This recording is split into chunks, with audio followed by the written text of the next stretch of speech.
Hello and welcome to this session in which we will discuss auditing accrued liabilities. First thing we need to know is what are accrued liabilities. Accrued liabilities are also known as accrued expenses. So whether you say it's an accrued expense or an accrued liabilities, they come together. But what is accrued liabilities? Accrued liabilities are obligation liabilities for expenses incurred but not yet paid by the company as of the balance sheet date. Simply put, there's an expense. And what happens if there's an expense? Well, if there's an expense, if you pay it in cash, it's basically done. The expense is paid. If you have an expense and that expense is unpaid, that expense becomes a liability called accrued liability. So accrued liabilities are expenses not yet paid. That's all what they are. Since they are liabilities, since they are obligations, the risk of a liability is understatement. Remember when we talked about accounts payable, the risk for liabilities is understatement, not overstatement.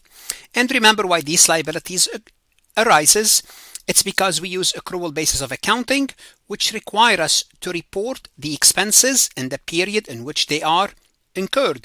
And the reason why we have to accrue expenses, because all the expenses that benefited period 1 will need to be recorded in period 1, whether it's paid or not. So these are the accrued expenses. So the risk always where you eliminate, you kind of overlook this expense and overlook the liability at the same time. So in this session, we'll focus specifically on auditing accrued liabilities. But what comes with this liability?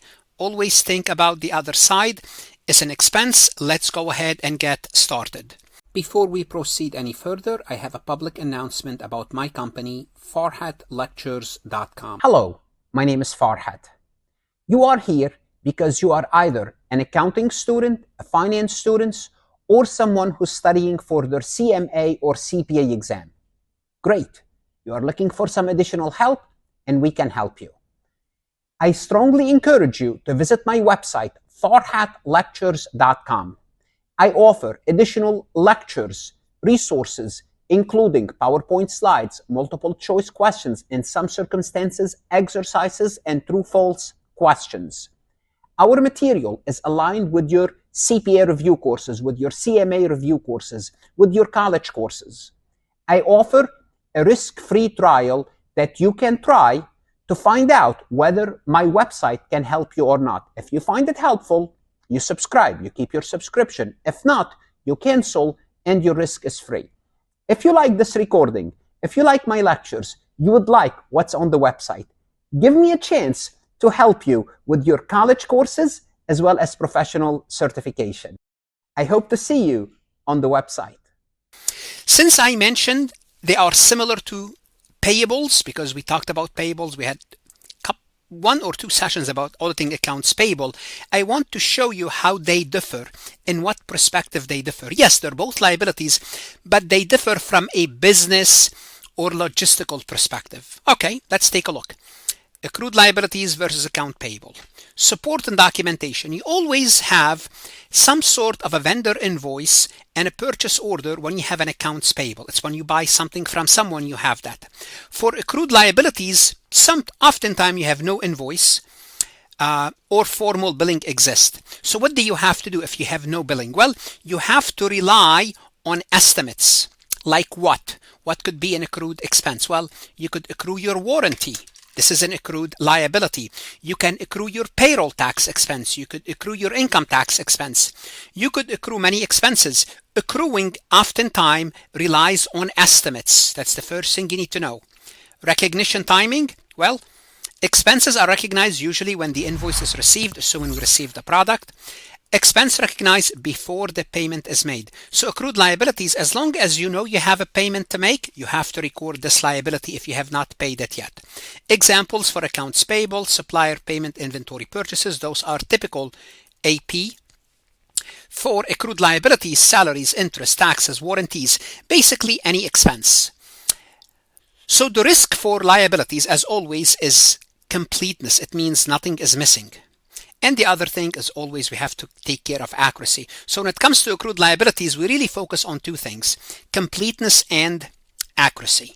Now, from an accounting perspective, From an accounting perspective, how do accrued liabilities exist? Once you know you have a payment, you have an expense, and you have not paid it yet. So what you do is you credit, for example, $1,000 for warranty liability, and you debit the expense. So this is how accrued expense, or accrued liabilities to be more specific, are recorded. Then at some point, what do you do at some point? The expense is already recorded. At some point, you're going to pay off the liability.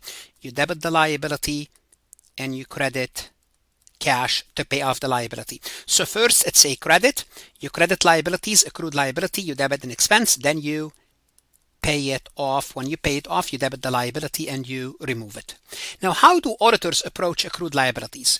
The first thing you need to know is, obviously, without me mentioning this, you have to, assess the internal control about accrued liabilities, but usually you don't do it for this specifically accrued liabilities.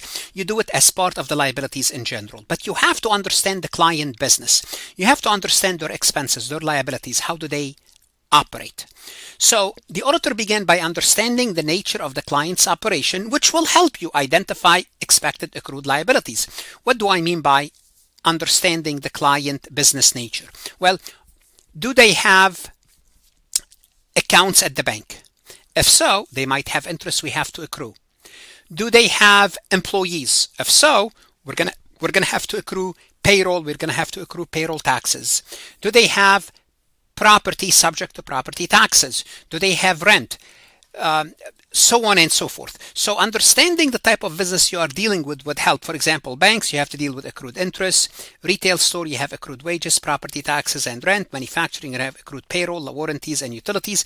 So also the bank would have utilities. The bank might have some sort of a warranty. But you have to understand the business in order to determine, what am I going to be dealing with? Now, obviously, if the company is audited in the prior year, well, that will be your starting point. Now, the first challenge in liabilities, we touched upon on it briefly, is accrued liabilities are estimated. And what does that mean?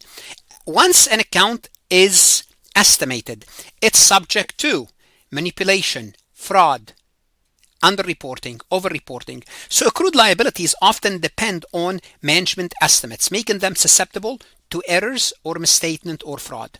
So the auditor must assess whether the estimation that they used is consistent with prior years. The first thing you look at, okay, they made an estimate. Is this estimate consistent with the prior years, assuming the prior years are audited? The assumptions used are reasonable based on historical data. If it's different, or we could even question their existing assumption to determine whether it makes sense. Is the assumption reasonable based on historical data and based on current event? Then we need to see if they made any adjustments and if those adjustments are made in good faith. So simply put, we question their assumptions. We question their estimated figures. Why? Because we want to make sure they are properly recording those estimates, those accrued liabilities. So company estimate employee bonuses based on annual performance. The prior year, the bonus was $200,000, but this year, despite record high profit, the accrual is $50,000. That does not make any sense. If the bonus is based on the profit of the company, well, and last year it was $200,000 and this year is 1/4 of it, but we are generating high profit. Why? I mean, it could be that they cut down on their bonuses. That could be the case, but it doesn't make any sense. We have to question this because we have to connect the accrued bonus to the profit. So the auditor should investigate whether this change is justified as a possible misstatement. So the first thing is, and when we're dealing with estimates and judgment, basically what we're dealing is with valuation allocation. We're looking at the dollar amount. Is it correct or not? That's one thing we have to be concerned about. The other thing we have to be concerned about is unrecorded liabilities, which deals with completeness. Did they report all their unaccrued liabilities? Companies might unintentionally omit accrued liabilities, but they could do it also intentionally. And if they do so, remember, an accrued liability is you debit an expense goes up, and you credit a liability goes up. So if you remove that expense, you're going to overstate net income. So auditor needs to be familiar with the company's business. In some cases, omission might be intentional to manipulate financial results, financial statements. For example, a company owns multiple warehouses but failed to record the property taxes payable for one location. So the auditor must detect such unrecorded liabilities by reviewing post-year-end transaction and tax assessment. So how can we record this? Simply put, we look for unrecorded liabilities. We search for unrecorded liabilities. How do we do that? Yeah, well, we examine post-year-end cash disbursement. We look at if this is period 1 and we're auditing period 1, what we do is we looked at period 2, and basically a month into period 2, this is period 2, we would look at cash disbursement. They're paying cash. And we want to know after year end if those cash disbursement were for liabilities that should have been accrued. If that's the case, then they did not accrue the liability. So a payment of $25,000 for legal services was made on January 10th for work performed in December. Well, if the legal fees was accrued in December, no problem. The company reported it properly. But if the legal fee was not accrued, then the company understated expenses because this expense should have been in the prior year. Oh, yes, we paid it January 10th of the following year, but the expense took place in the prior year. So if it was not recorded, if it was not accrued, then there's an understatement of expenses and overstatement of income. And therefore, what we have to do in the prior year, debited expense, credited accrued liability, and when we paid it, obviously we debit accrued liabilities and we credit cash when we pay it.